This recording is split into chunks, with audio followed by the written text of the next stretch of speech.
Ayato is a reasonless, ugly-faced loser, but unlike you, he's secretly a master swordsman who can clap any girl he wants. When his sister mysteriously goes missing, he enrolls in her old school and pretends to be ordinary to find out what happened to her.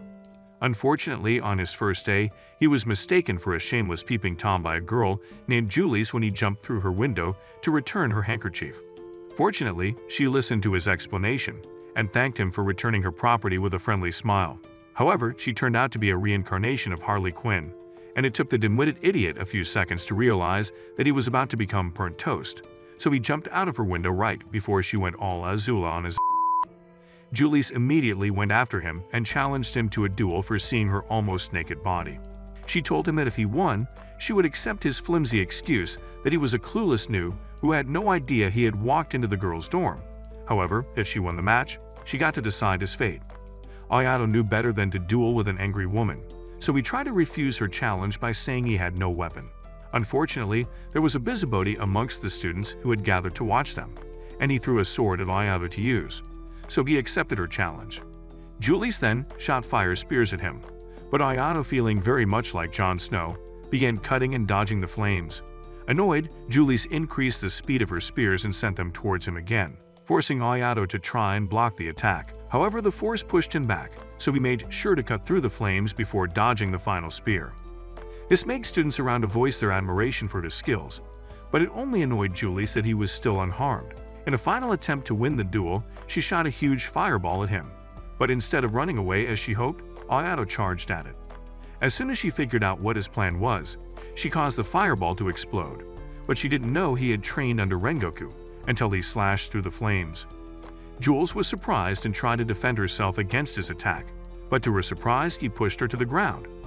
When she tried scolding him for doing so, she noticed he wasn't looking at her, so she turned to see what had caught his attention. It was then she realized that he had saved her from an assassination attempt. However, she decided to act like an ungrateful brat and started complaining.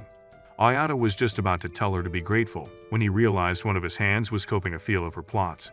Julius screamed in embarrassment and was about to send him into the afterlife when Claudia, the student council president, intervened. Julius asked why she was sticking her nose in their business, but she ignored her questions and declared the duel invalid, saying that Ayato had yet to complete his transfer process to become a full member of the academy.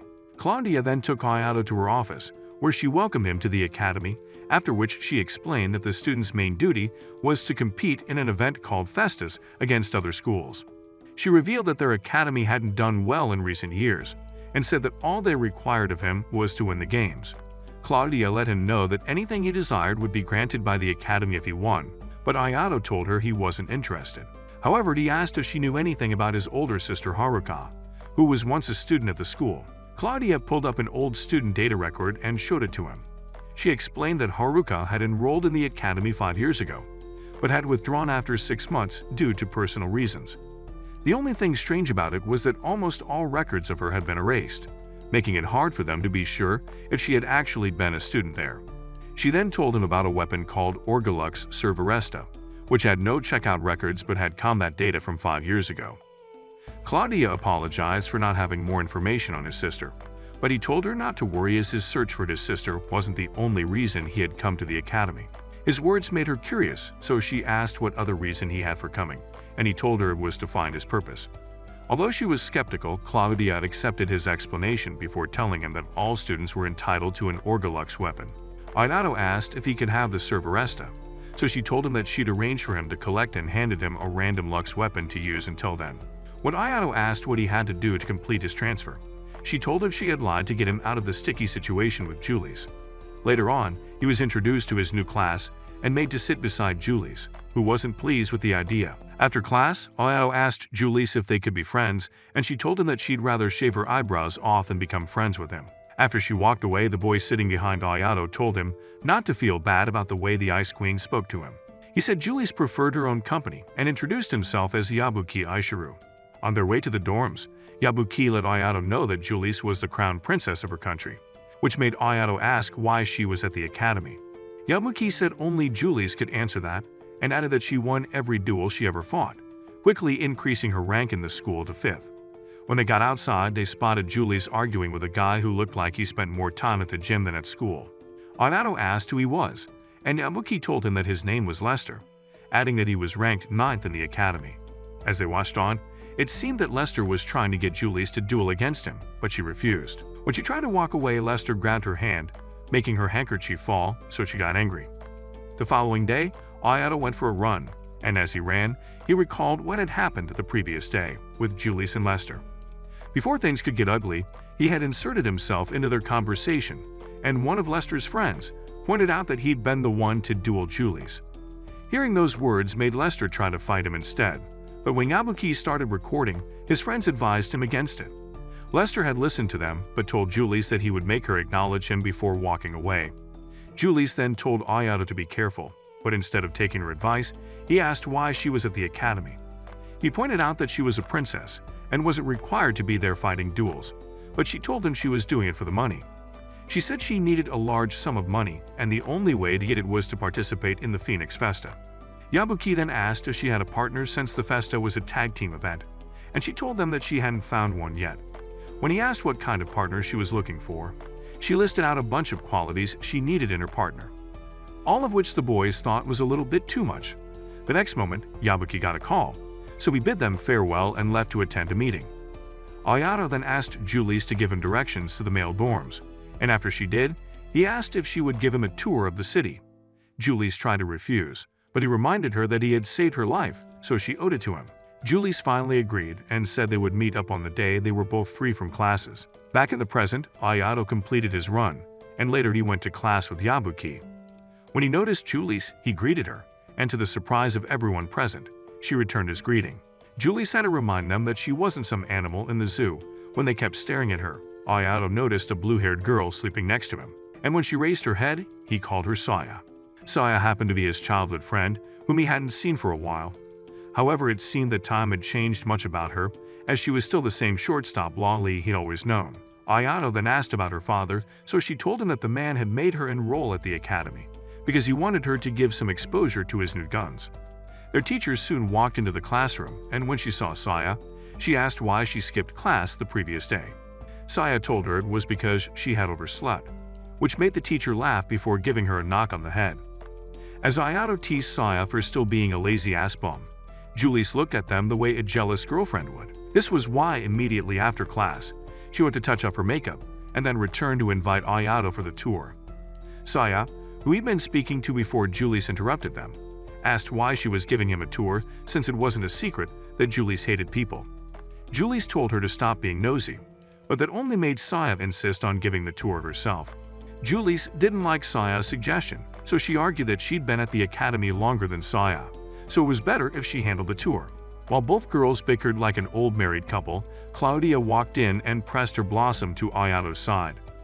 She then told the girls that if anyone had the right to give Ayato a tour, it would be her since she'd been attending the academy longer than both of them. This forced both girls to come to an agreement and refuse her offer. Claudia pretended to be sad before she handed over the documents she needed him to sign to collect the serveresta. She also informed him that the selection and compatibility test would be held the next day. After signing the papers, Ayato handed them back to her, and as she walked away, she reminded Saya and Julius that she would have Ayato all to herself the next day. With Claudia gone, Ayato convinced both girls to give the tour to avoid another argument, so headed out together. However, for some reason it seemed like Saya was the new student with the way she acted when Julius mentioned something. This made Julius point out that the tour wasn't for her. But Saya told her it wasn't her fault, she was as directionally challenged as her cousin Zoro.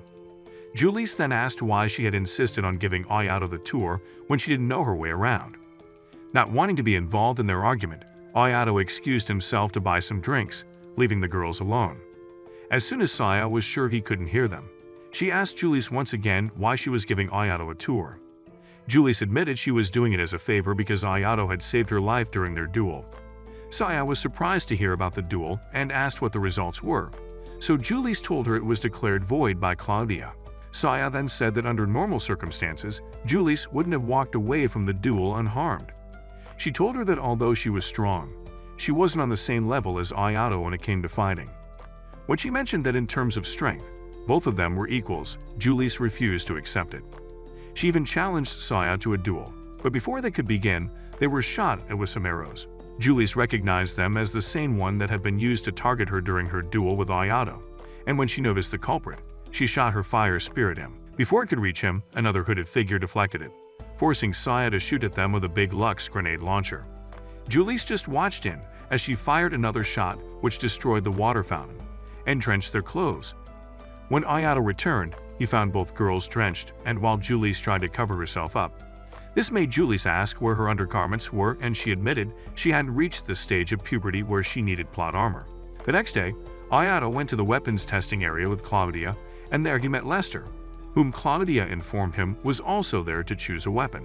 When it was time for the test to begin, Lester went first, and he selected Servaresta, making Ayato worried.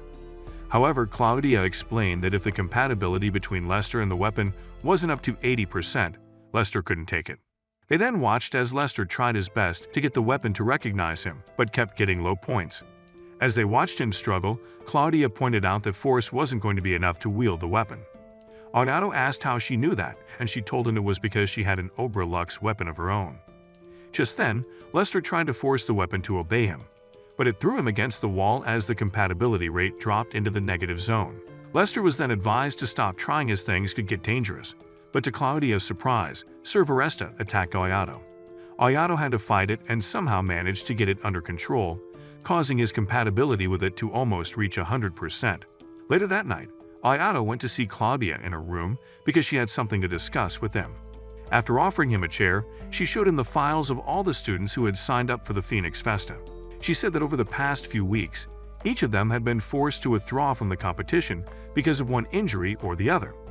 Ayato asked if they had also been attacked just like Julie's, and she told him they had no proof of an attack. However, Lester and one of his friends named Randy were the main suspects as they had no alibi for where they were when Julie's was attacked. Claudia then asked him to keep a close eye on Julie's so that in case she was attacked again, he could be there to help her out. Ayato asked why she didn't assign the job to someone else, so she explained that Julie's hated everyone else except for him. Days later, Ayato met up with Julie's for their tour of the city, and after the tour, they stopped to get some lunch. While they ate, Ayato talked to Julie's about the recent attacks on her and suggested that she not go anywhere alone. Julie's refused, saying she wasn't going to hide away like some scared wuss because of a spineless coward. Before Ayato could respond to her, Lester and his friends, Dumb and Dumber, interrupted them. Julie's told them to bug off, but Lester insisted that she fight him as he wanted to prove he was better than her. Ayato had to step in and point out that he was acting like a muscle-brained fool, proving that his IQ was lower than that of SpongeBob's. Lester didn't like being insulted by someone he considered a pathetic weakling, but his friends managed to convince him not to fight either Ayato or Julie's. Later on, while Julie's and Ayato were on their way home, they came across a group of students from the Wolf Academy arguing. As they watched in, the students began fighting one another, but it turned out to be a ploy as they eventually turned to attack Julie's and Ayato. Julie's decided to do some exercise and beat the shit out of all of them, leaving only the leader conscious so she could get answers from him. He confessed they had been hired to hurt them, and pointed towards the nearby trees at the hooded figure. Immediately, Julia went after the person, completely ignoring Ayato's warning. As she ran through the forest, she nearly had her head sliced off as the man had led her into yet another ambush. As Ayato ran towards her, he noticed someone trying to shoot her and tried to warn her.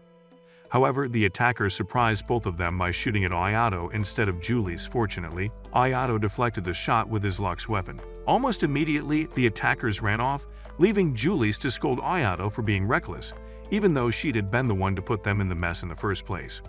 That night, Julie's invited Ayato to her room so she could mend his shirt, but when she asked him to take it off, the slow-brained idiot thought she wanted them to bump uglies.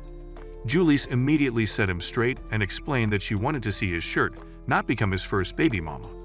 As she sewed his shirt, he noticed a picture on her table and asked if they were her friends. Julie's told him that they were and went on to tell him the story of how she had met them after getting lost in the slums. She said the girls had saved her from some thugs and had taken her to the orphanage where they lived. Since then, whenever she snuck out of the palace, she went to spend time with them. As time went on, she discovered that the orphanage had no funding, so she decided to enroll in the academy, where she fought and sent her prize money to them. She also told him that her handkerchief was her most prized possession because the girls had given it to her. The next morning, Julie found a letter in her locker, so immediately after classes, she rushed out like the roof was on fire. Ayato and Nabuki stood together in the hallway discussing her strange behavior when Claudia joined them. She asked what the matter was and Yabuki told her about the letter Julius had been reading earlier. It was then they realized it was from her attacker, making Ayato ask why she refused to tell him about it. Claudia pointed out that Julius might have wanted to protect him by not involving him in her problems. Ayato then decided that he would be the one to protect her, so Claudia handed the serveresta to him before he ran off to help Julius. Meanwhile, Julius had just arrived at the location the letter had asked her to go and found Silas, one of Lester's minions there. Julius hadn't been surprised, as she had already figured out he was the one behind the attacks because of what he'd said to Lester the day before. Just as Julius pulled out her sword, Lester arrived and demanded to know if it was true that Silas was the real culprit. It turned out Silas had also sent him a letter, saying that Julius had accepted his challenge to duel. But the truth was Silas had sent those letters to trick both of them into coming as he planned to get rid of them and make Lester look like the real culprit. Anchored by this revelation, Lester attacked Silas, but his axe was blocked by one of the puppets Silas was controlling. Still, Lester tried his best to get to Silas and took out the puppets only for Silas to summon more, which eventually overpowered Lester. Julius fought them off too, using her fire abilities to aid herself, but she wasn't strong enough to take them all down. As the puppets pinned her to the wall, Silas began blabbing about how she was going to lose. Julius told him to shut his sewer-smelling mouth and said she knew he'd been hired by Aniplot Academy. Silas was surprised she was able to figure it out and said because she knew too much, he had to silence her permanently. However, before he could go ahead with his plan, Ayato made a very dramatic entrance. He sliced the puppets closest to Julius in half as he swept her out of their hands and into his. Julius was surprised to see him and began scolding him for putting himself in danger by coming to her rescue. But he insisted that he wanted to protect her. He said she was fighting to protect her friends back home, but had no one to protect her, so he was going to do so for her. Just when Julius started acting all shy and innocent, Silas interrupted them, reminding them that they still had to fight him. Ayato assured him that they could take him on, so Silas summoned all his remaining puppets and attacked Ayato. To prove that he was no match for him, Ayato carried Julius in one hand while he fought with his other hand. After all his puppets had been wiped out, Silas summoned his last puppet, which happened to be a cheap imitation of Donkey Kong. Ayato didn't even feel intimidated as he got rid of the Gorilla Grodd wannabe immediately. Silas tried to escape using a flying puppet, but Julius and Ayato went after him and knocked him out of the sky. Fortunately, he was a Genestella, so the fall didn't do him any harm, but the moment he saw Claudia, he took off running. Meanwhile, Ayato and Julius were enjoying the view of the city from their position in the sky. When Ayato suddenly felt a sharp pain in his chest, Julius became worried as he screamed and some purple chains binding him tightened around his body. The pain was too much for him to bear, so he passed out, and as he slept, he dreamed of the day Haruka bound those chains around him. When he eventually woke up, he was lying on Julius's lap, and she informed him that Claudia was on her way to get them. After she forced him to remain in his position, she asked him who cast the binding spell on him. Ayato told her that his sister had done it, and said he had no idea why she had put the spell on him. He then asked Julius if she had found a partner for the Phoenix Festa yet, and offered to partner with her if she didn't have one, so she agreed. Elsewhere, Silas was still running from Claudia, but in the end, she cornered him and injured him, after which she handed him over to Yabuki. Yabuki asked if she was trying to keep things quiet, because she wanted to use the information they had to keep Alicant indebted to them. Claudia didn't respond to his question, but said she would trust him to take care of Silas and find out everything he knew. Some days later, Claudia had a meeting with the student council presidents of the other academies, and they discussed the cooperation between Seducan Academy and Alicant Academy to create a new Lux weapon. Meanwhile, Ayato was in a rush to meet Julius when he accidentally bumped into a girl named Kieran. Just as they both apologized to each other, they were interrupted by a man who yelled at her for making him wait. So Kieran rushed over to him. Later on, during their training session, Julius attacked Ayato aggressively and almost defeated him. But Ayato managed to withstand her fierce attacks, allowing him to avoid defeat. After the training session, they discussed their strategy for the upcoming festival. Julius warned Ayato not to engage in unnecessary duels that might reveal his fighting style, as they need to keep his abilities a secret. As they continued their conversation, Saya and Lester walked into the room, and Saya expressed her disapproval of Julius monopolizing Ayato's time and claimed that they engaged in some adult-rated exercises. Eventually, they both got into a heated argument, but Ayato and Lester ignored them. Lester then thanked Ayato for helping him out even though he didn't outright say it as he felt ashamed. The next moment, Claudia arrived with Ernesta and Camilla, students from Alicant Academy, and introduced them as the engineers who were collaborating with Saidukan on the new Lux weapon. However, Ernesta began acting like a complete wacko around Ayato and whispered something into his ear before kissing him on the cheek. This made both Julius and Saya jealous, as they pulled out their weapons to attack. Camilla tried to apologize for Ernesta's behavior, but then noticed Saya's weapon. So she complimented it only to surprise Saya by talking trash about it because of the flaws it has. Saya demanded she take back her words since she viewed them as an insult to her father.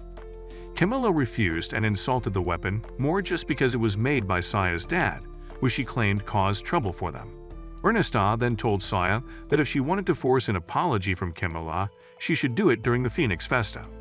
This made Saya ask Ayato to be her partner, but Julius refused as he was already her partner. Later on, Ayato was discussing Alicant's research teams with Yabuki when they heard a slap sound and went over to investigate. Ayato intervened when the scumbag of a man tried to hit Kirin again, saying he wasn't a real man if he hit girls. The man, whose name was Koichiro, revealed that Kirin was his niece, so he had every right to discipline her. When Ayato asked him not to do it again, Koichiro offered Ayato a deal and said that if Ayato could defeat Kirin, he would never hit her again. Ayato accepted the challenge and they began the duel, and as they fought, Kirin was surprised by Ayato's strength, so she commended him for it. Julius soon then arrived at the scene and discovered that Ayato had gone against her warning. When the duel ended, Kirin was named the winner, and Julius scolded Ayato for being stupid enough to duel against the top-ranked student of their academy. Meanwhile, Koichiro spoke to Kirin in a very condescending manner and told her that without his help, she could never achieve the status of rank 1. He told her to obey his orders if she ever wanted her dreams to come true. Later on, Julius walked in the common area and threw a towel on Ayato's face. She was mad at him because he ignored her warnings and dueled Kirin, but she admitted that she would also stand up for Kirin if she had been the one to see her uncle hurt her. She also expressed her disappointment towards Ayato for not being able to defeat Kirin. She told him that there were 3 people at Saidukan she couldn't beat at her current level, and they were none other than Ayato, Claudia, and Kirin. Later that day, Ayato went to see Claudia to collect a new badge, and they talked about Koichiro, who was desperate to join the Academy's executive panel. She said the man was so ruthless that he was willing to sacrifice his niece to get what he wanted. She also revealed that her mother was part of the executive board, which surprised Ayato. On his way back to the dorm, he came across Kirin, who had come to thank him for his help earlier. As he walked her back to her dorm, asked her why she fought so hard, and she told him it was because she wanted to help her father who was in prison. Ayato then invited her to train with him and Julius, but she declined his offer, saying she had been forbidden by her uncle to train with others. This made him offer to train with her alone during his morning sessions, and she happily accepted before leaving. The next moment, Saya dropped down from a tree like a ninja and put him in a chokehold while asking why he was shamelessly flirting with another girl. After letting him go, she asked if he would be her partner for the Phoenix Festa, but Ayato told her that he already chose Julius as his partner. The next day, as Ayato and Kirin went on their first training session, they had no idea that they were being watched by Camilla and Ernesta. As they continued on their way, they were attacked by some monsters, and no matter how many times Ayato cut them up, the monsters kept regenerating. Thankfully, Kirin was smart enough to realize that they needed to destroy their cores. After she destroyed the core of one of the monsters, the others fled, but before they could catch their breath, they returned and started attacking again.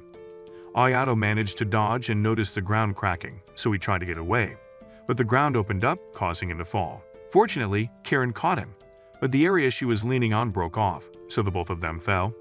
They soon found out that they had fallen into the sewers. As they landed in the water, however, a giant serpent also emerged from the water and attacked them. Ayato managed to slay the monster in a single strike, which shocked Kirin because she had never seen Ayato use his full power. Once again, because he used so much power, the chains binding Ayato tightened around him and he passed out. When he woke up, he explained to Kirin that he could only fight for 5 minutes before losing consciousness. Ayato then asked her what she was fighting for, so she told him that it was to save her father, who was detained for ending a man who held her hostage. She said because he was a Genstella, the charges weren't dropped and he was sent to prison. Kirin told him that her uncle was the only person willing to help her, which was why she did everything he asked of her. Ayato tried to comfort her and told her everything would work out as she started making decisions for herself.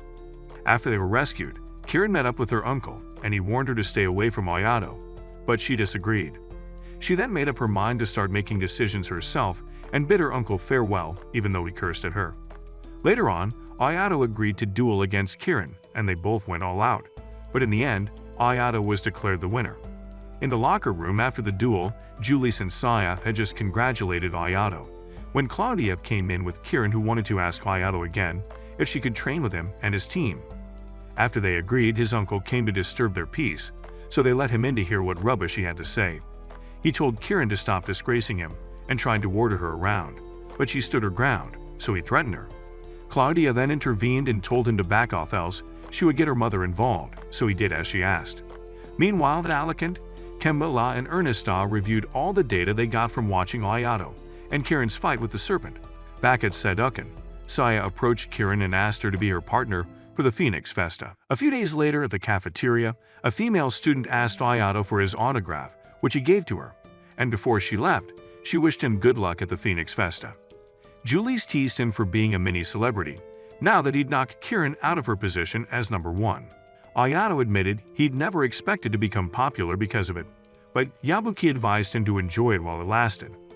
While they were talking, Julius pulled up a picture of his autograph online and showed it to him. Ayato was surprised, but Yabuki said it was something students did to make extra cash. Saya then told him not to worry, as his true fans were always rooting for him. Kieran added that she was one of those fans, causing Julius to ask what they would do once they were up against them in the festa. Saya said they would do their best, but Julius pointed out that it wouldn't be easy as their team was just formed. Saya argued that Julius and Ayato were in the same boat, but Ayato advised them to work on their teamwork. Saya then got up and announced that they wouldn't be joining Ayato and Julius for training the next day because they were going to bond as a team.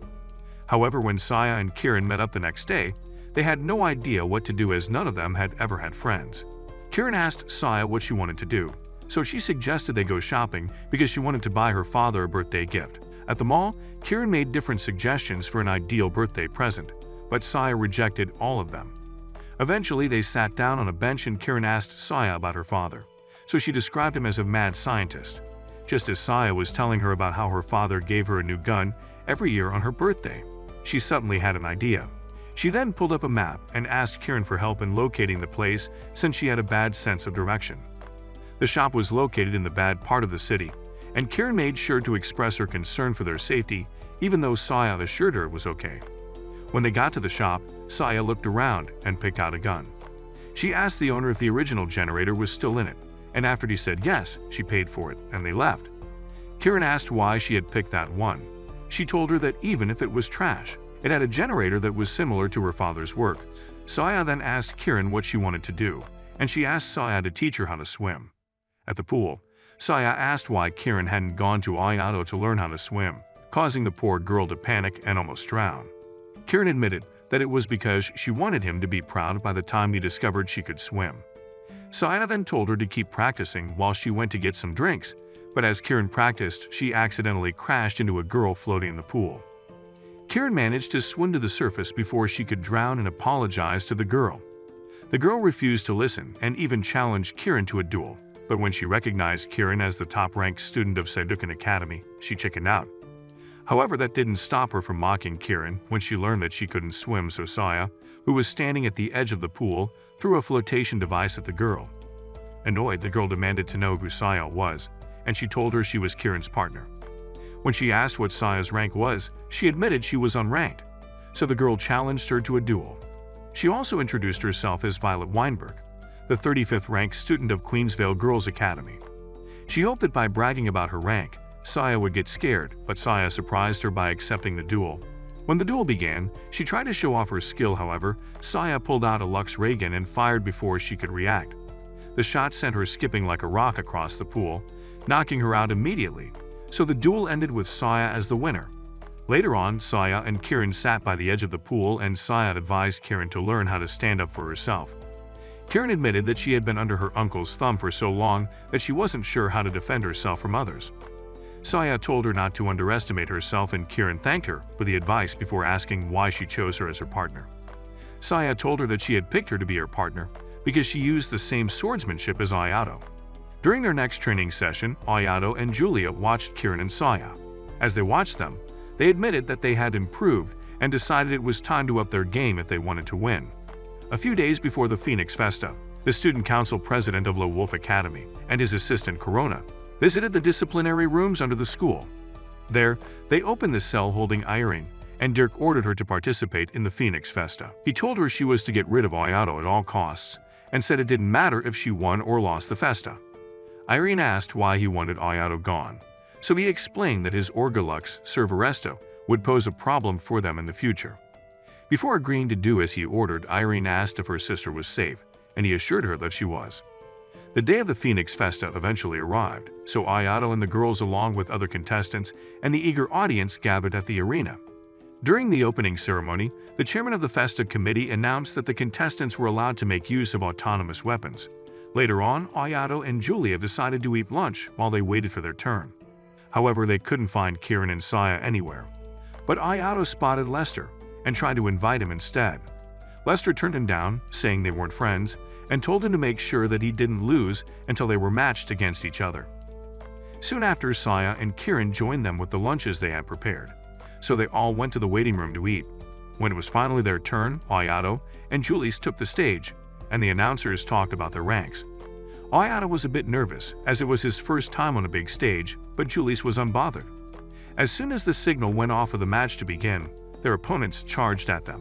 Julius and Ayato didn't seem fazed, as Julius had already suspected they would do that, so she walked off, asking Ayato to take care of them. Ayato made a show of his abilities before he charged at their opponents and swiftly destroyed their badges. The crowd went wild as soon as Ayato and Julius were announced as the winners. On their way back to the waiting room, Julius told Ayato that their strategy had worked and said they had to keep it up until the end. Inside the waiting room, they met Yabuki, who told them that he had come to watch the Alicant match, which was coming up next. The match happened to be between Alicant and Lone Wolf, but the Alicant contestants had been substituted by Ernestas puppets. The Yellow Wolf team didn't seem happy with the fact that they were being used as test subjects, so the male puppets agreed to give them a 60-second head start.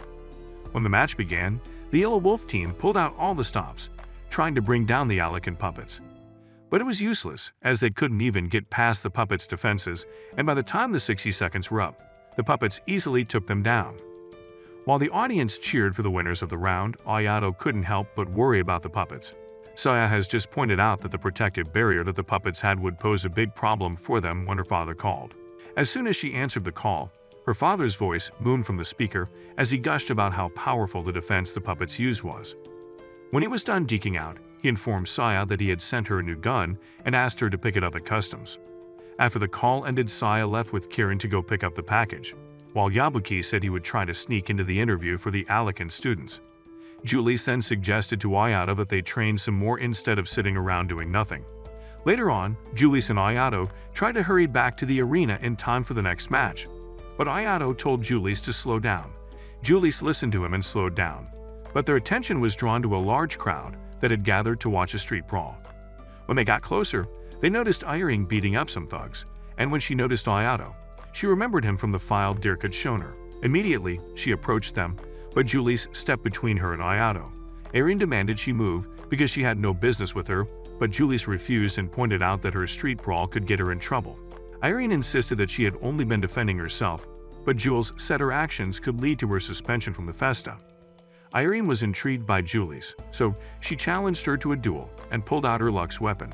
Ayato and Julius quickly moved out of the way to avoid getting cut down by the unhinged psycho in front of them. Irene smiled at them with an evil glint in her eyes as she commended them for being smart enough to pull back. Just then, her sister Presola called to her and made her way to where Irene was as she scolded her for picking fights. Presola apologized on behalf of her sister and even forced Irene to apologize before she dragged her away. When they were gone, Julius pulled up Presola's file and said the only information they had on her was that she was Irene's partner in the Festa. Ayato then asked Julius if she had a death wish because she had provoked Irene, and Julius said she'd done it to confirm her suspicion that Irene had a reason to approach him. Ayato pointed out that he had never met her before, but Julius said it had to be that Lone Wolf was planning something sinister. While they were speaking, they received information that Saya and Kieran's match had begun. At the arena, each girl took on an opponent, and although Kieran's opponent was very skilled in martial arts, she managed to cut his badge with her sword. Saya, on the other hand, used her gun as a shield to block her opponent's attacks, and when she had an opportunity, she shot him down, knocking him out and giving them victory. After their match, they went to take a shower in the locker room, and when they were done, Saya walked out without a towel. Kieran went after her and tried to hand one to her, but instead of taking it, Saya tried to grope her melons. Kieran blocked all her attempts until she stopped trying and turned her attention to Ayato and Julius at the door. Kieran tried to ask them to wait until they got dressed, but Saya opened the door and stood before them shamelessly in all her naked, flat-chested glory. Kieran, on the other hand, was so embarrassed when her towel dropped and flashed out of her wobbly girls that she screamed. 5 days later, the second round of the competition began, and during Ayato and Julius' match, Julius was the only one who fought. She easily defended against her opponents before attacking them with fireballs, which the first girl tried to avoid but accidentally tripped, allowing Julius to hit her with her fireballs. The second opponent did not last long either, as Julius hit her with a huge fireball, securing a second win for her team. The next match was Lester and Randy against Irene and Presola, and their main strategy was to prolong the match because Irene's Lux drained the energy of its wielder. However, Irene wasn't dumb enough to fall for their tricks and saw through their plan, so she attacked Randy first. By hitting her scythe on the ground, she used its power to pull Randy to the floor using gravity. Lester tried to come to his aid but blocked his attacks and kicked him to the ground before going after Randy again. When she got close enough to him, she increased the gravitational pull on him, which knocked him out. Lester then used an all-out attack on her, and it was strong enough to knock her down. Irene got back up and told him she was done playing games with him, so said she was going to show him what she was made of. She walked behind Presola and, to everyone's surprise, began to drink her blood like a vampire. It turned out that to use the power of her Lux, she had to feed it blood, and the only way to get it was to drink from Presola. During the whole exchange, Presola remained unharmed. Her powers seemed to also work on Irene because they healed her injuries and increased her strength. Almost immediately, Irene attacked Lester with gravity balls and pinned him down until he conceded defeat. Later on, in the Saidokan viewing booth, Claudia congratulated Ayato for making it to the final round and admitted she was happy to finally be alone with him. She even placed her head on his shoulder as she spoke, but before Ayato could reject her advances, he received a call from Kieran. She informed him that she had lost sight of Saya and said that when called her to know where she was, Saya had told her she had no idea. Ayato asked Kieran not to worry as he was already aware that her inbuilt GPS was faulty and promised to look for her. He apologized to Claudia, who complained after their time was cut short before he went in search of Saya. During his search, he bumped into Presola, who was being chased by some thugs, so he helped her. While they hid in the roof of a building, Presola thanked him for saving her and explained that her sister had caused some trouble at a nearby casino, so the guys there had come after her. The moment she mentioned that she had called to Irene to come help her, Ayato realized he was in some deep shit. Almost immediately, Irene appeared out of nowhere with her weapon in hand and started cussing at Ayato. Presola informed her that Ayato had been the one to save her, but Irene refused to believe her. She argued that Presola was trying to cover up for Ayato, but Presola insisted on his innocence, so she calmed down. However, she still didn't trust that he helped Presola out of the goodness of his heart and asked why he had been in the alleyway. Before Ayato could respond, Saya and Kieran called to let him know that they were together and he could stop looking for Saya. After the call, he explained his side of the story, so Irene thanked him for helping her sister. But she told him she didn't like the fact that she was indebted to him and said she had to repay him before their match. She then showed him the next match pairing, which was between both their teams. Later on, she burst through the walls of Dirk's office, demanding to know what his stupid constipated ass was doing when her sister was being chased. Dirk told her to stop whining and said that it didn't matter if Presola got a few injuries since she could heal herself. His words angered Irene, so she tried to strike him but was stopped by an invincible force. She immediately jumped back, knowing fully well that it had been a cat who protected Dirk from her attack. He then told her that the reason the cats guarding Presola hadn't done anything was because Ayato had interfered. He reminded her that the cats were not supposed to be seen by anyone as they operated in the shadows like ninjas. Irene accepted his explanation and said that she was going to settle the debt she owed Ayato before leaving.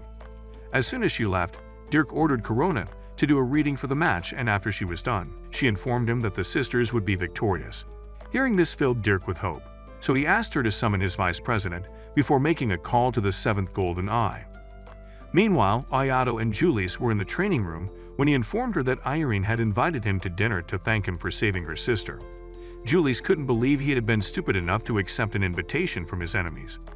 Ayato assured her that there was no sinister plan behind it, so she insisted on going with him.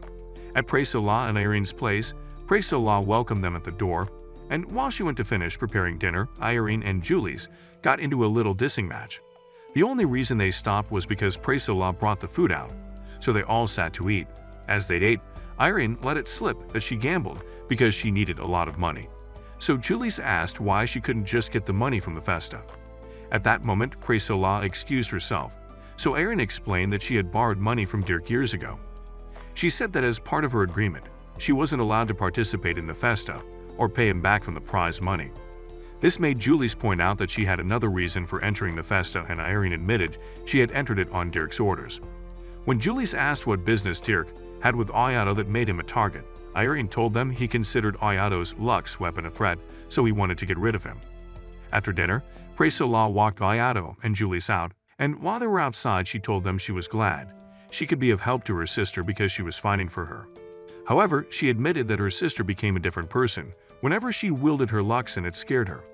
Later that night, Ayato went to see Claudia because he was concerned about Irene's Orga Lux, but he found her fast asleep. When he tried to wake her up, she attacked him, so he dodged her attacks and managed to avoid getting stabbed until she woke up. Claudia immediately apologized to him, but he told her he was at fault for coming in unannounced. He then asked why she had lost control in her sleep, so she told him she would explain everything on the condition that he joined her team for the Griffin Festa, which he agreed to. After that, she revealed that the price for using her Orga Lux was experiencing her own death over and over again. She said that she had died at least 1,200 times since she began using the weapon, which made Ayato worried about her. After Claudia had assured him that she was fine, he asked about Irene's Orga Lux, and she told him it had the power to alter the mind of its user. Elsewhere, a crazed-looking Irene stood staring at the moon, while the bodies of the thugs who chased Presola earlier in the day lay behind her. The next day before the match, Ayato proposed a new strategy to Julius, and she agreed to go along with it as long as they won the match. When the match began, Ayato made a show of unbinding himself and revealing his powers. Julius then attacked Irene with fire discs to distract her from Ayato. But Irene deflected the fire discs and still managed to block Ayato's attack. After fighting against Ayato for a while, she jumped back but noticed Julius had sent some fireballs her way, so she used her gravity balls against them. She commended the both of them for working together like a well-oiled machine, even though their team had just been formed. Irene tried to trap Ayato using a gravity field, but Julius alerted him to it, so he managed to avoid it just as Julius tried attacking Presola. Irene got to her sister in time and protected her with a barrier before she drank from her again. As she approached Ayato again, Presola fell to her knees, causing Ayato to ask Irene if she wanted to continue using her sister as her personal blood bank. Irene told him to mind his business and attacked him, but he defended himself and blocked the attack before Julius joined in the fight. Ayato tried his best to break her weapon, and that was when she realized what they were planning. In retaliation, she used her gravity balls against them, but Ayato slashed them all before he pushed her into a trap set by Julius. Julius activated the trap by blowing Irene up, but when the smoke cleared up, they discovered Irene had protected herself using gravity balls. They also realized that her Orga Lux had taken control of her mind as they watched her approach her sister and almost drained all the blood from her. But Ayato managed to get closer.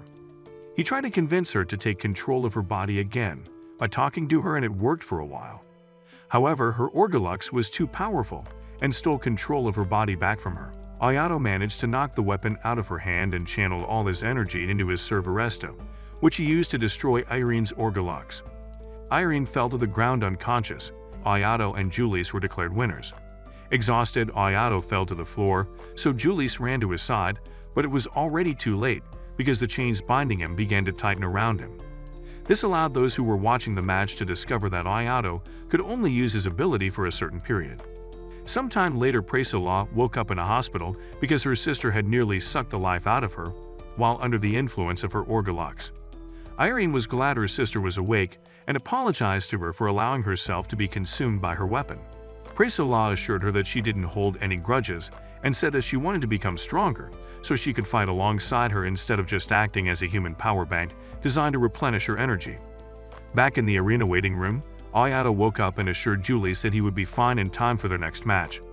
Julius was still worried about him, so she asked him to rely on her as much as possible since they were a team.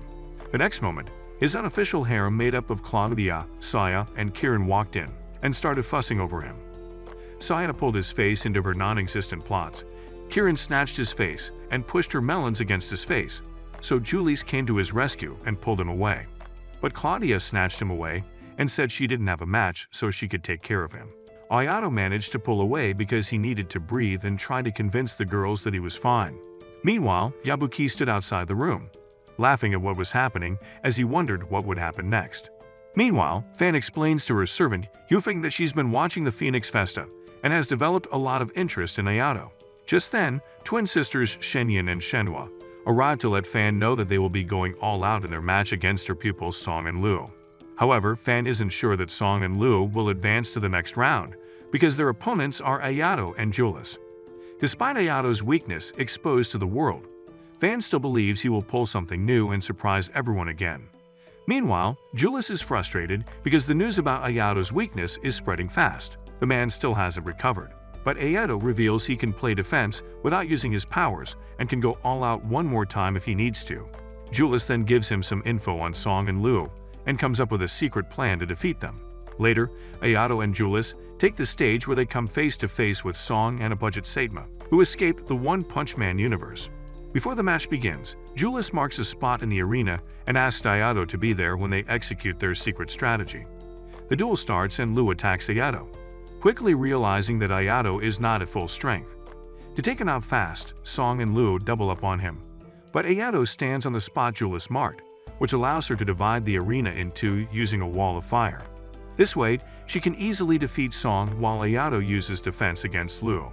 After Ayato withstands all of Luo's attacks, he realizes he would have been beaten if Ayato was in peak condition. To show respect to such a worthy opponent, Luo decides to finish him off with his best attack, but Ayato is still standing on the marked spot waiting for Julius' signal. As Song gets overconfident after landing one hit on her, Julius realizes this would be the perfect time to deploy their strategy and signals Ayato using a fireball. Just then, she splits open a gap in the firewall, and two quickly switch places. This catches Song and Luo off guard, allowing Ayato and Julius to destroy their badges. With this win, Ayato has enough time to fully recover and can go all out again in their next match. On the way back, they run into Song and Luo, who show their respects like true warriors. However, they warn them not to use the same trick against Shenyan and Shenhua, because those two are the masters of deception and would see right through such attacks. Later, Julius mentions they'd only have to beat 3 more teams to win the whole thing and asks Ayato if he's decided on a prize. When he says he does not have anything in mind, she gently asks him to ask for his sister's whereabouts. Before their discussion can get intense, Kieran and Saya call to let them know that someone has come to see Julius. As they open the door, they are met with a green-haired girl whom Julius dubs as Flora. She reveals Flora is a maid in training back at the palace, who came beyond to watch Julius win the whole festa. Ayato asks her what Julius was like back home, and Flora says she was always so kind and gentle. She pulls out some photos from some of her best memories, and Julius explains Flora got the habit of taking pictures from a nun back at the orphanage. Flora wants to enroll in the academy so she can become strong and help others like Julius, but Julius tells her to grow a pair before she worries about such things. At night, Ayato returns to his room and gets a call from Priscilla, who thanks her for breaking Irene free from the side's grasp. Afterward, Ayato asks Irene to arrange a meeting between him and Dirk, but she warns him to not tread lightly because Dirk has some powerful forces working under him. After all the serious talk, Irene gets all red and thanks Ayato personally for saving him from the scythe. That night, Ayato falls asleep thinking about how to reach his sister. He wakes up the next day when Yabuki enters the room, and the two discuss Ayato's next opponents. Yabuki mentions that they use a technique called Star Senjutsu, which allows them to use their Genestella powers without losing stability. Just then, Ayato gets a call from Julius, who reveals Flora wants to take him out on lunch and ask him some questions. After Yabuki recommends them a place, they decide to meet there in 2 hours. Later, after Flora devours the food, Ayato asks her to get to the topic. Flora pulls out a diary and starts riffling through its pages, but when she sees a waiter serving jumbo parfait at the next table, she hesitantly asks for one too. Ayato looks at Julius in awe, mentioning how kind she is around kids. Flora adds that Julius also sends money to the orphanage every month, and things have gotten better because of it. Flora then feeds the dessert to Julius, but she feeds it to Ayato using the same spoon. Julius overreacts so much it might just win her the Oscar. Flora, unaware of her predicament, opens her diary and asks Ayato about her relationship with Julius. When Julius asks why she's asking such questions, Flora reveals His Majesty was the one who wrote it down for him. As Julius snatches away her diary, Corona walks up to them and asks Ayato if he could spare her 2 minutes. She reveals Dirk is waiting outside to see him, so Ayato asks Julius to wait until he returns. However, when Julius insists on coming with Ayato, Dirk allows her to, expressing her eagerness to see Julius in person. The two get in Dirk's dope Lamborghini, and the fatso immediately starts looking down on Ayato because of how stupid he looks. However, Julius strikes back at him, mentioning how he felt the need to eliminate Ayato through iron. Ayato asks her to shut up and let the adults talk, which impresses Dirk. The two then get to business, and Ayato asks him to state everything he knows about his sister Haruka. Dirk reveals he only heard once at the Eclipse Festa, and Julius reveals it's a festa created by thugs who wanted violence and death. The matches in this festa were only concluded when one of the participants either lost consciousness or their life. However, it has been years since the Eclipse Festa was destroyed completely. Dirk reveals Haruko competed in the festa using Cerbersta, but despite her talent, she was defeated. Dirk also reveals she did not die that day, but he has not heard about her ever since that day. After holding his end of the bargain, Dirk asks Ayato if he knows someone named Madiath Mesa. When Ayato says he's just chairman of the Festa steering committee, Dirk realizes Ayato doesn't know much and immediately drops both off. Before leaving, Julius asks how he found them so quickly in a restaurant they chose merely 2 hours ago, but Dirk refuses to answer and leaves. Later, Corona mentions that she saw a cute little girl in a maid outfit with Julius, which piques Dirk's interest. Later, Ayato dreams about a day when he is training with Haruka in the dojo. While he was getting his kicked, Saya was watching him from a distance. After the training, Ayato and Saya discuss how to beat Haruka, and Ayato gives her a favor ticket for her help. At present, Ayato is training with Julius but loses because his mind is drifting away. After his meeting with Dirk, he cannot focus on anything else, so Julia confronts him. She believes Ayato is hesitant to look for her sister because he is afraid to face the truth. Later, Saya pops into his room and asks why he's been moping around like the reigning king of. She asks him if he thinks Haruka abandoned him, but when he hesitates to reply, Saya asserts that Haruka would never do such a thing. She believes that Haruka must have lost a way to contact him after losing a fight, in which case he should get his lazy moving and look for her. She then pulls out the favorite ticket he gave her all those years ago, taking him back to the time when Saya teamed up with him to fight Haruko. The two worked in perfect synergy, but even after their best efforts, they could not lay a scratch on Haruka. However, Haruka did not expect them to be this good and almost lost the battle. To show them respect for their efforts, she decided to show them a glimpse of her true power, and ended up crashing them into each other, which ended the duel on the spot. She explains the technique called Evil Banisher, which enhances her vision and allows her to predict her opponent's moves more clearly. Saya mentions how they never managed to beat her even once back in the day, but if they find her, they will challenge her again to see if they stand a chance against her. Before leaving, Saya advises Ayato to lean on someone if needed, because many people are willing to help. After Ayato stops acting like a Julius briefs him on how the twins always exploit their opponent's weakness. However, the only weakness they have is Ayato's time limit, so Julius is confident she can judge their attack patterns. Later, the two take the stage against the twins, who immediately start playing mind games with them. Ignoring their talk, Ayato goes straight into full throttle, but the sisters dodge his attack to buy time.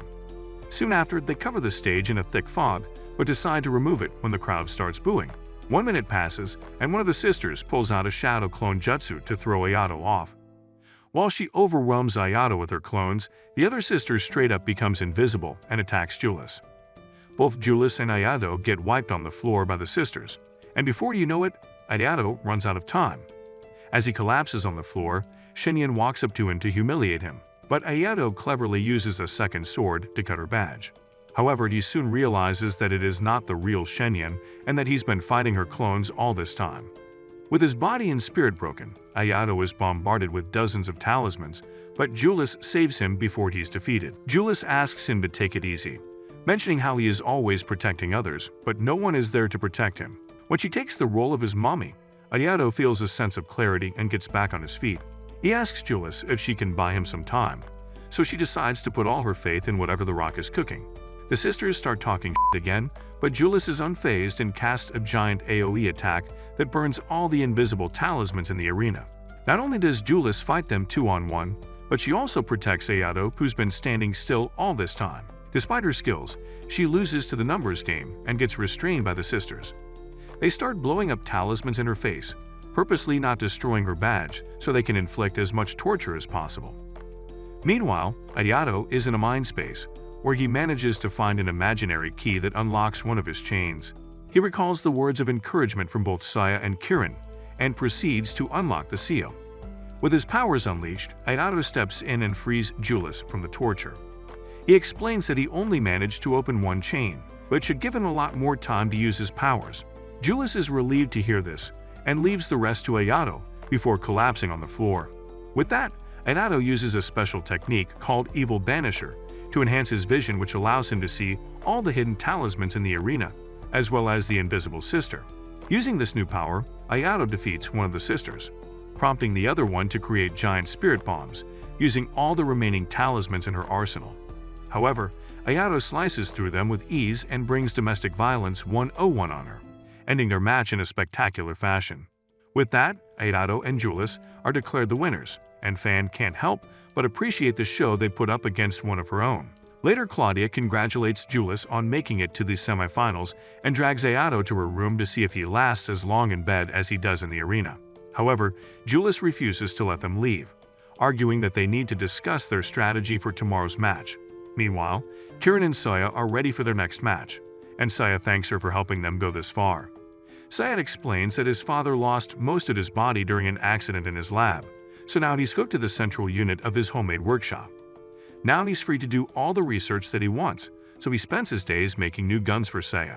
In a way, Camillia's comments about him are not far off, since Saya is the only one who can use the weapons he creates. However, that is exactly why she cannot forgive Camillia for disrespecting her father. As the two walk towards the arena, they run into Ernesta and Camillia. Camillia realizes she underestimated the guns, claiming that they are a perfect fit for Saya. However, she still believes they are useless in actual combat. But Saya vows to take her puppets out to make her acknowledge them. As their match with the puppets starts, Artie gives them 1 minute of grace period. Kirin jumps in to take him on, but despite his seemingly impenetrable armor, she manages to land a hit on him. Artie is stunned and asks Kirin to explain how she managed that, which she does like every stupid character in the anime world. Turns out Artie is just a machine programmed to follow a certain pattern, which can be easily broken by some mix-ups. On the other hand, Saya is facing RNC and manages to land a hit on her using her superior handling of long range weapons. While their battle continues, some mysterious person approaches Flora in the stands and kidnaps her. RNC and Saya both display their respective skills, and it appears that their firepower cancels each other out. In the meantime, Artie is overwhelmed by Kirin's swordsmanship, but the more damage he receives, the more he evolves, urging Kirin to constantly change her attack patterns. Once he's learned enough, he decides to unleash his true power, but RMC suggests keeping it a secret for now. Saya desperately wants to protect her father's legacy, so she decides to pull out the big guns. She goes on full burst mode, so RMC also channels maximum output for her cannon. As their weapons clash, Saya's weapon proves more destructive and blows RMC up. However, when the dust settles, RMC is still standing, albeit she's got some lets loose.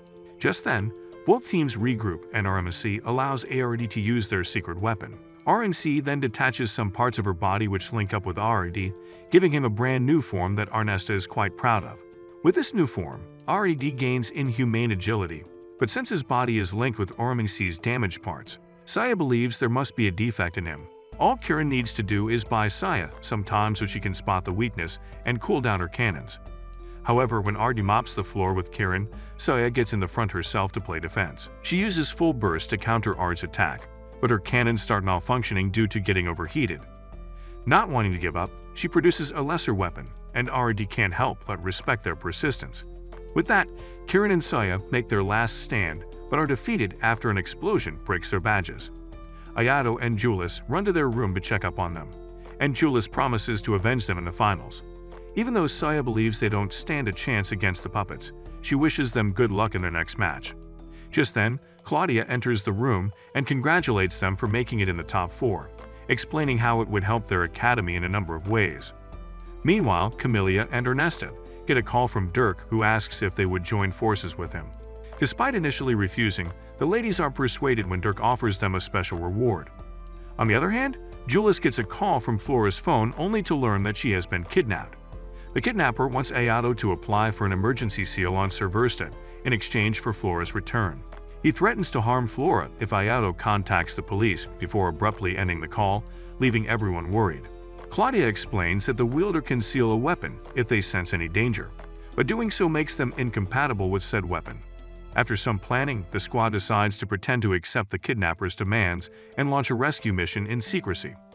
Ayato then applies for an emergency seal on the weapon, and Claudia uses her connections to delay it as much as possible.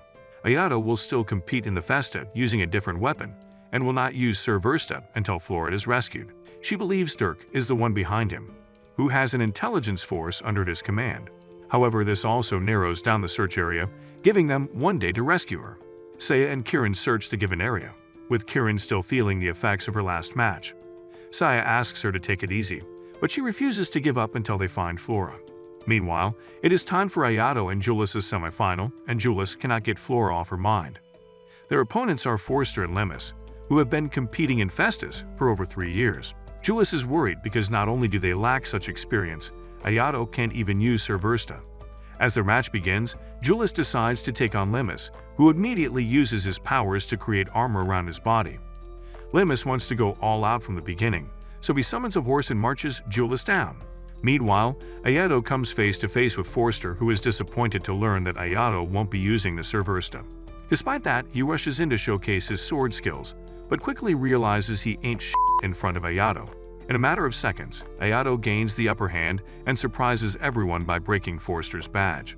On the other hand, Julius is putting up a good fight against Lemus, who is charging in constantly without a break. Julius uses this to her advantage by creating a wall of fire, which causes him to collapse due to the heat. Once he's down, Julius destroys his badge, and the team manages to reach the finals. After their victory, they immediately get off stage and call Saya, who reveals she hasn't found any clues as to where Flora could be held. Ayato and Julius decide to join them in the search, making Saya realize they've already won their match. However, Saya is worried because not even Ayato stands a chance against those puppets without the Swordsman. She starts sobbing over her defeat against Arity, but quickly brushes it off and gets back to work. Meanwhile, Ayato and Julius have 18 hours to find Flora until their next match, but they will have to make it in time for the pre-match inspection. Just then, Yabuki enters the room to congratulate them, but quickly reads the gloomy atmosphere. After Ayato explains everything, Yabuki believes Dirk is behind all of this. Since he's not much of a fighter, he decides to help them find Flora in his own way. At night, Ayato disguises himself as a certified virgin and secretly meets Iron in a bar. Iron believes she does not have any useful information to share with him, but she can still help in other ways. She learns that they have restricted their search to the redevelopment district, but since that area is filled with criminals, it often gets raided by the police. Iron believes Flora is kept in Rotlich, a place where both legal and illegal shops are clustered together. Meanwhile, Camelia is in a gloomy mood after their recent match where the puppet had to use their secret weapon. Ernesta tries to cheer her on, reminding her of her goal, which is to create a weapon that can be wielded by anyone. However, such a weapon cannot exist in the practical world, which is why they have resorted to the puppets who can simply follow orders. Camelia believes weapons should merely be tools, but Ernesta wants to create puppets that can feel emotions like humans. Camelia reminisces about the time her parents' workplace was attacked by anti-government forces, and civilians had to take up arms against these trained veterans. Eventually, they were taken out by a grenade, but Camelia's mother shielded her with her own body. When Camelia regained consciousness, she woke up in an ICU in Ernesta's care. Camelia had lost half of her body in the explosion, but Ernesta gave him another shot at life by attaching prosthetic limbs to her. To repay her for this, Camelia swore to devote half of her life to Ernesta. However, she still believes that their last match was a rather close call and that Ernesta shouldn't be so careless with the puppets. Just then, Ard asks Ernesta to let him keep the scar on his face which he received in his previous match. He believes that his last match wasn't just a great learning experience, but rather a moment of growth. Ard believes he has become stronger after his flaws were exposed, so he wants to keep the scar to remind himself of what he's earned. Just then, RNC asks Ernesta to give her some sort of cover after the finals because she feels conscious due to her body being exposed. This shocks Camellia, making her realize that the puppets have become self-aware like humans. Meanwhile, Ayato is looking around for Flora and Rotlich, but gets spotted by some men in black extras. He makes a run for it and loses them in the alley, but when he realizes he might get caught, a girl shows up out of nowhere to offer her help. The girl then grabs Ayato's hand and starts running, making him realize that she is a Genestella. After she evades the pursuers, she explains that a festa is underway in the district, which is why the police have become super active. This has made the Mafia paranoid, so it would be best if Ayato avoided them. When she addresses Ayato by his name, the name immediately puts her guard up, but she says he means no harm and knows his name because he's famous and that his disguise is a total Just then, Eminem, if he was black, shows up on the scene and asks Ayato to come with him. However, when he notices the lady, he decides to turn the show R-rated. Much to his surprise, the girl reads out all of his biodata from memory, revealing as Nguyen of the Geelong Institute. Ayato quickly jumps in to defend the girl, but soon realizes that she is a girl boss who can kick some after Nguyen runs out of screen time. She realizes Ayato is looking for someone and offers her help. She takes Ayato to a discreet location and reveals that she can find out the girl's location if she knows what she looks like. Ayato shows her a picture of Flora, but before she can start, she makes Ayato promise not to mention this to anyone. After Ayato opens a map for her, she reveals her true form and Ayato recognizes her as Sylvia, the rank 1 Genestella of the Queen Vales Academy. Using songs as a medium, she can transform the image in her mind into anything, allowing her to locate Flora. Before she leaves, Ayato asks for her phone number, which makes her chuckle because she thinks he's hitting on her. She gives him her private number and reveals she's been wanting to meet him ever since she saw his first match. After she leaves, Ayato calls the rest to let them know of Flora's location, but Saya tells them to go back and prepare for the finals while she and Kieran rescue Flora. Meanwhile, Dirk calls Agent 7 to let him know that everything is going smoothly, but he's received some vague info about some suspicious activity in Rotlich. He asks Agent 7 to dispose of Flora if things go south, and just then, he feels a presence approaching his location. It turns out to be Saya, Kieran, and Yabuki, who use his hacking skills to unlock the door. Heading inside, they face an army of shadow beings, and while they are busy cleaning them out, Kieran's leg hinders her from being at her best. Saya then pulls out the big gun and clears the whole room, but she only has a few rounds left before she goes empty. Just then, the shadow army re-emerges, but Lester shows up on Yabuki's call to take them out. Leaving him to handle the shadows, Kieran and Saya go ahead to the lower floors to look for Flora, while Yabuki takes off claiming he's not good with fighting. On the other hand, there are only 10 minutes left before the final, and the duo is ready to kick some robot. Before they get on stage, Julius mentions that she had closed herself off from the world, but thanks to Ayato, she is much more open and has learned to trust her friends. With that, the duo approaches the arena, ready to show the world what they are capable of. Meanwhile, Artie is excited for this match, as he has been waiting to face Ayato this entire time. He asks Ayato to bring his A game in this match, but Ayato can't do that until he's sure of Flora's safety. The commentators notice that he isn't using Sir Versta in this match, mentioning how he's applied an emergency seal on the weapon. With that, the match officially begins, and Ayato goes straight for RD. He already has a lot of data on Ayato's attack patterns and blocks him with ease. However, RD is caught off guard when Julius launches an attack right after, forcing him to dodge manually. When RNC reminds them that she's in the match too, Ayato uses Evil Banisher to predict her movements and help Julius dodge her attacks. Following that, the two team up against RD, and after some back and forth, Julius manages to land a hit on him. When they realize Ari's armor is too strong, Ayato asks Julius to back off until he has a new strategy. RD is impressed at their teamwork and shows them respect, admitting that he is not capable of defeating them in his current form. Thus, he resorts to using the fusion technique he used in the last match. Julius tries to catch them off guard during the transformation, but RNC has thought ahead and protects herself with an AoE attack. As the fusion completes, RNC offers herself as a sacrifice to let Aridi recover. With RNC out, Aridi is left alone to win the match, but is confident in his abilities. Meanwhile, Saya and Kieran are finally able to locate Flora, and as Kieran enters the room to free her, Agent 7 uses his shadow manipulation technique to keep them at bay. Kieran realizes that the whole place is covered in shadows, which means she can be attacked from all directions. After Kieran demonstrates her skills, Agent 7 finally shows himself and threatens to game end Flora if they don't back off. Kieran drops her weapon as instructed, but Saya comes out of nowhere and almost shoots his brains off. She cleverly uses a flashbang to light up the entire area, allowing Kieran to free Flora. After guiding her to Saya, Kieran stays back to fight Agent 7 but gets wounded pretty badly due to her injured leg. Despite that, she stands her ground and takes the folding wing stance, which gives Agent 7 a glimpse of his demise. Before he can recover, Kieran slices both of his shoulders, followed by Saya blowing the man off. After Agent 7 is defeated, Kieran collapses due to losing a lot of blood. Meanwhile, Ayato and Julius are getting overwhelmed by Ard, who keeps attacking them non-stop. Eventually, he manages to trap them inside his barriers, but Julius steps up and dispels his attack. Just then, Claudia walks into the commentary booth and lets them know that Flora is safe, so Ayato is free to go all out now. With that, Ayato finally pulls out her Serversta and is ready to mop the floor with this pile of junk. Ayato and Julius team up to overwhelm the ARD, but he isn't gonna give up that easy and supercharges himself. Camellia notices this and asks Ernesta to put a stop to this, but she reveals ARD removed the limiters during fusion, so it's out of her hands. Despite that, she asks Camellia to take a chill pill and have some faith in their creation. On the battle stage, Ayato realizes that only another Lux can block Serversta's attacks, which means ARD is using an Ulmanidite as its power source.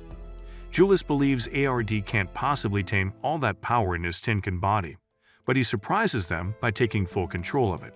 With this new power, Ard becomes the final boss and blows up the entire stage, injuring Julius in the process. Ayato mentions he could take him on only if he had more speed, so Julius touches his sword to lend it some of her power.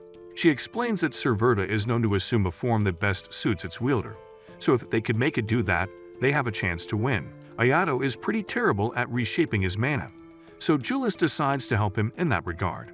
Once he pours his mana into the sword, she asks him to visualize a more comfortable shape and size of Serversta, which causes it to turn from a longsword to a Japanese katana. With this new weapon, Ayato comes face to face with Ard with all eyes on this final clash of weapons. The two engage in a battle of high speed and heavy blows until Ayato uses his special move Carnage Moon to slice through Ard. This ends up breaking Ard's badge, and Ayato is declared the winner of this festa. Despite facing defeat, Ernesta is in a pretty chill mood, and even Ard himself is enjoying the experience. At night, all eyes are on the stage for the reward ceremony, where Chairman Mason himself praises Ayato and presents him with the MVP award. As Ayato savors his moment, he notices Sylvia on stage who winks at him, making him blush. Ayato dedicates his win to everyone and learns that Yabuki and Lester also pitched in to save Flora. However, he is surprised about the fact that Yabuki is not here to celebrate the win. Meanwhile, a badly injured Agent 7 runs into Yabuki in the sewers, who somehow knows that his name is Werner. He immediately realizes that Yabuki is a shinobi from the Shadow Star and asks whose orders he is carrying this time. Before Yabuki can answer, Werner restrains him with his shadow manipulation. However, Yabuki uses substitution jutsu to fake him out and shoves a knife into his stomach. Back in the arena, Saya regrets the fact that they couldn't catch Werner but praises her for rescuing Flora. Lester can't bear the cringe and decides to leave after congratulating Ayato on the win. Just then, Ernesta and Camellia arrive and ask Saya if she could have a rematch with RMC. Campbell admits that Dr. Sasamiya's Lux was superior to RMC, which changes their rivalry to a more friendlier manner. Later, Dirk asks Ernesta if she wants to join forces or not, but she refuses because their goals don't align. However, Dirk knows that she is working on a third puppet and doesn't have the resources to find a suitable power core. Impressed by his awareness, she decides to listen to his offer at a later time. Later, Ayato and the rest visit Kieran in the infirmary and praise her for rescuing Flora. Just then, Flora walks in all shy and apologizes to everyone for giving them so much trouble. After comforting her, Julius asks Ayato to meet him outside where they privately celebrate their victory. With the winter break around the corner, Julius takes the squad to the kingdom of Lysoltania, where they receive a warm welcome. They meet Julius's brother Jolbert and his wife Maria, who want to congratulate them personally. To celebrate their victory, Jolbert has also planned a banquet tomorrow night and hopes to see them there. Later, Julius fills them in on the history of Lysoltania. During Inversia, a unique meteorite struck the kingdom, which gave it a large supply of a grade A raw material. The IDF wanted to cash in on it, so they formed a treaty to share the wealth and even occupied a small territory to oversee everything. Due to their agreement, the people of Sultania are suffering from poverty, which Julius wants to change. At night, Saya recalls how she and Ayato kept in touch even after he moved away until it became too painful for her, which made her stop talking to him. After all these years, she regrets it because she had no idea Haruka was missing, and thinks she could have helped if she kept in contact. She promises to never repeat the same mistake and asks Ayato to rely on her when he needs help. Later, Claudia gathers the squad and asks them to be her teammates in the next festa. She explains that she is not strong enough to compete in other festas, which is why she needs reliable teammates to advance. The next day, Ayato finally gets rid of his NPC costume, but still looks like a hermit compared to the ladies. As Ayato takes Julius to the banquet, she reveals that Jolbert is a Rizzler from Ohio with many lovers, and has become the ideal puppet for IDF. As for Claudia, her mother is in charge of the region, but has lost her humanity, unlike her father who still has some morals. Later, as Ayato is trying to rizz up Kirin and Saya, an old man shows up out of nowhere and warns him not to join Claudia's team. However, when Ayato refuses, the old man summons a giant tiger and uses the chaos to disappear. Before the tiger could cause any harm, the squad combines their powers to defeat it. The next day, Julius learns that the old man is Gustav, a wanted criminal known to be the cause of a big incident called Twilight of Jade. Later, Jolbert arranges a private meeting with Ayato and Julius, where he asks if Ayato would like to marry her. Julius gets frustrated initially, but Jolbert reveals she would be married to someone chosen by IDF if she doesn't pick a partner on her own. Due to their victory at the festa, a lot of eyes are keenly watching Julius's every move, and Jolbert wants her to be with someone she likes instead of another puppet. Leaving them to decide for later, Jolbert asks her if she could pull out from the next year's festa, fearing that her popularity might overshadow that of his own. Julius sternly declines and exits the room, so Jolbert explains to Ayato that things will fall apart if his sister takes the throne. Julius would try to help the people of this nation, but she has no idea how much control IDF has over this nation. Later, Ayato finds Julius playing with kids in the orphanage, where he is welcomed by Sister Louise. Once inside, Julius meets up with her old friends, which lightens her mood. After Louise thanks him for saving Flora, she reveals that including her, there are 4 Genestella in this orphanage. When Ayato spots a greenhouse through the window, she explains that it used to be the favorite spot of one of their girls. Strangely, Julius gets all serious and leaves the room, which makes Louise realize that she still hasn't moved on from the loss. Later, as Ayato and Julius take a walk, she spots a familiar face in a car and starts chasing after it. Soon after, she finally meets up with that person who turns out to be Ophelia. For some unknown reason, Julius starts fighting her and asks Ayato to keep his sorry butt out of their business. However, Ophelia is miles ahead of Julius and beats her without breaking a sweat.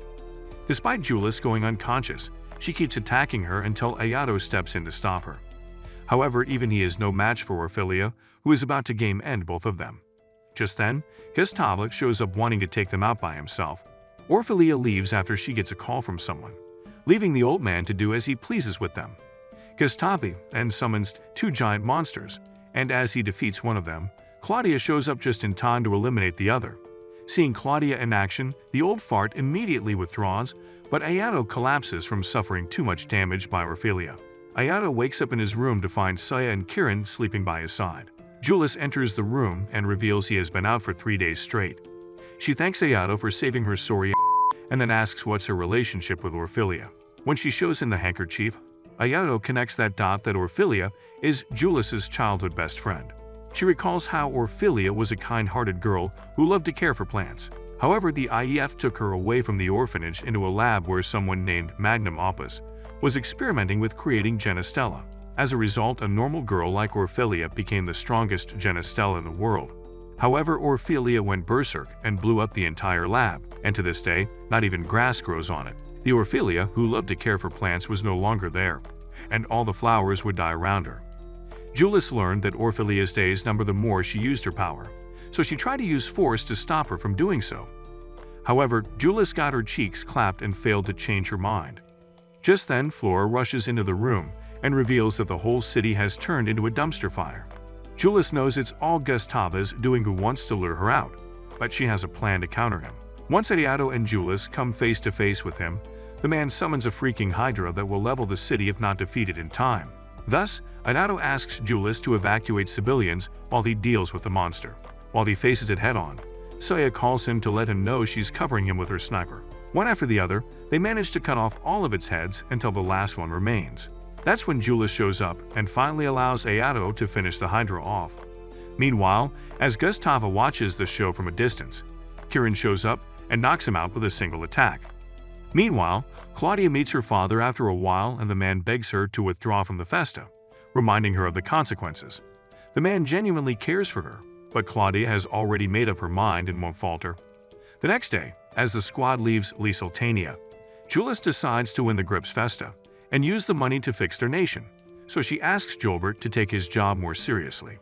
Just then, Ayato gets a call from Mesa, who reveals Haruka has been found. Ayato immediately flies out to Asterisk and learns that she's been in a coma for the last 5 years.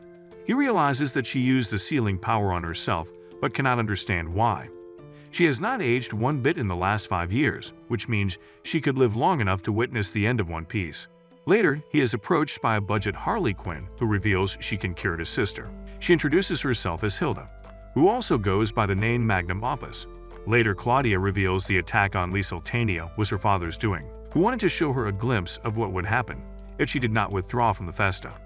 However, he was only following orders from Galaxy, the very force that runs the Saidokan Academy. Despite knowing that the whole academy will turn on them, they decide to join the festa and are determined to win the whole thing. That's it for this video.